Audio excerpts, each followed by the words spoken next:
Magandang araw, bagong Pilipinas. Narito ang Police News Express sa oras na ito. Nagbigay ng pahayag si PNP Chief Police General Nicolas Torre III sa isinagawang press briefing sa PNP National Headquarters Camp Crame hinggil sa mga umano'y gumagawa ng propaganda laban sa pamahalaan.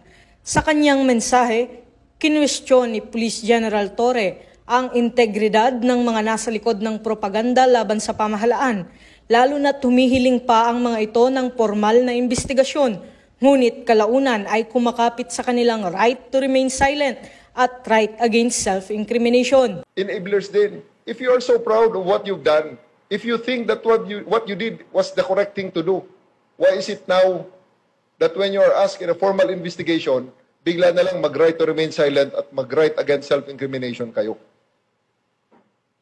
Proud bang kaya kayo? Tama man kaya ang ginawa nyo? E di panindigan nyo ang inyong ginawa. Sabihin nyo kung anong inyong ginawa, aminin nyo.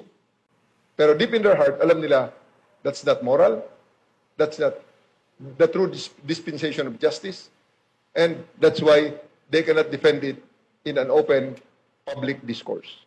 Ang nasabing pahayag ay bahagi ng patuloy na panawagan ng PNP na labanan ang maling impormasyon at propaganda na naglalayong pahinain ang tiwala ng publiko sa pamahalaan at mga institusyon nito. Muling iginiit ni Police General Torre ang kahalagahan ng katotohanan, pananagutan at tapat na pag-uulat sa publiko upang mapanatili ang kapayapaan at kaayusan sa bansa. At para sa iba pang napapanahong balitang pampulisya, laging tumutok sa Police News Network.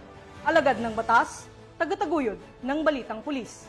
Ako po si Patrolman Don Brosas, nagbabalita para sa Police News Express.